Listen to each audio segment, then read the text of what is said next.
আসসালামু আলাইকুম। আশা করি সবাই ভালো আছেন। আজ আপনাদের দেখাবো কিভাবে কম্পিউটারে জ্যাম্প ইনস্টল করতে হয়।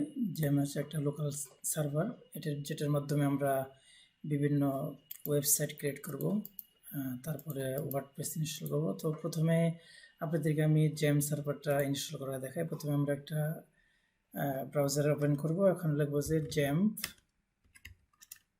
এটা সার্চ করলে যে একটা লিঙ্ক আসবে অ্যাপাচে ফ্রেন্ডস, এই ওনাদের অফিসিয়াল ওয়েবসাইটে চলে যাব। যাওয়ার পর এখানে ডাউনলোড করতে হবে যে উইন্ডোজের জন্য এটা, এখানে লিনাক্সের জন্য, তারপরে আছে ম্যাকের জন্য। আমরা যেহেতু উইন্ডোজের জন্য, তাহলে আমরা এখানে ক্লিক করি। ক্লিক করার পর আমরা সেভ ফাইল দিলাম। দেওয়ার পরে যে তো আমাদের সফটওয়্যারটি ইনস্টল করবো। এখন আমরা ডাউনলোড করলাম। ডাউনলোড থেকে ফাইলটা আমরা খুঁজে নিয়ে কোথায় আছে, এখান থেকে জাস্ট সফটওয়্যার ইনস্টল করার নিয়ম তো সবাই জানেন। এখানে রাইট ডাবল ক্লিক করবেন। ডাবল ক্লিক করার পর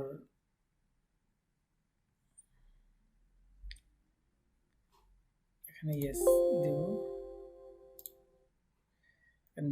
নেক্সট দিয়ে আমরা ওপেন করবো। এখান থেকে আপনি ফোল্ডার সিলেক্ট করে দিতে পারবেন। আমি আপাতত সি ড্রাইভে ইনস্টল করতেছি।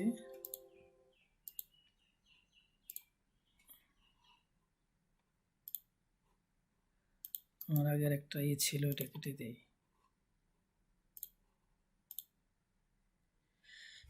আমার আগে ছিল, তারপরে এটার জন্য যে প্রবলেম দেখা দিচ্ছে, তো আপনাদের এই প্রবলেমটা হবে না। তো আমি সি ড্রাইভে ক্লিক করলাম।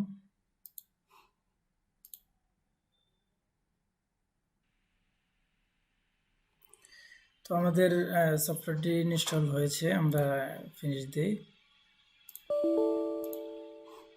তো আমরা এখন দেখি যে আমাদের ফাইলটা কোথায় ইনস্টল হলো। আমরা যদি সি ড্রাইভে যাই, এই যে এখানে এটা থাকবে না, এটা ইনস্টল করার পর এখানে এটা আসবে। এখন এই জায়গা থেকে আমরা ফাইলগুলো অ্যাক্সেস করব। তো আমরা প্রথমেই এখানে যাব, সি ড্রাইভ থেকে জ্যাম্পে যাব। জ্যাম্পের মধ্যে এইচটি ডক্স আমি খুঁজে বের করব।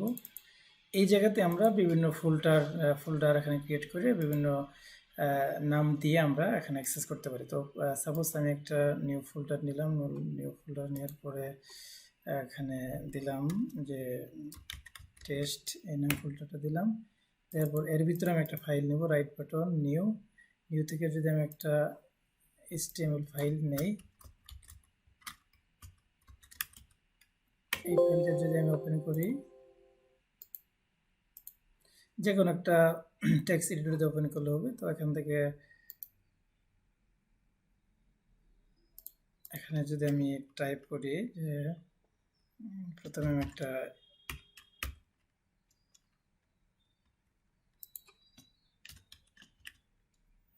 এর ভিতরে আমি একটা লিখি যে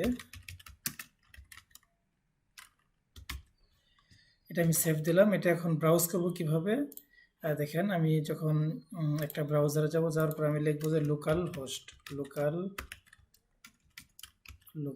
হোস্ট। এটা যদি ক্লিক করি,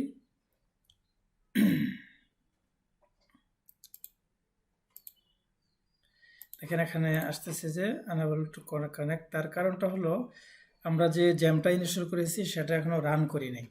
তো সেটা রান করার জন্য আমরা প্রথমে আমাদের জ্যাম এটা খুঁজে নিয়ে আসি। কোথায় আছে জ্যাম কন্ট্রোল প্যানেল, এখানে ক্লিক করব। ক্লিক করার পর এই যে অ্যাপাচি স্টার্ট করব, মাইএসকিউএল স্টার্ট করে দেব। স্টার্ট করলে তখন আমাদের ব্রাউজারটা কাজ করবে। এখন যদি আমি দেই লোকাল, এটা করছি। এখন লোকাল হোস্ট, তার মধ্যে আমরা যে ফোল্ডারটা ক্রিয়েট করেছিলাম সেই নামটা দিতে হবে টেস্ট, হ্যালো ওয়ার্ল্ড, এই জিনিসটা এটা লিখেছিলাম, এটা শো করতেছে। তো আশা করি জ্যাম ইনস্টল আপনাদের কোনো সমস্যা হবে না। তো আজ এ পর্যন্তই, দেখা হবে পরবর্তী টিউটোরিয়ালে। আসসালামু আলাইকুম।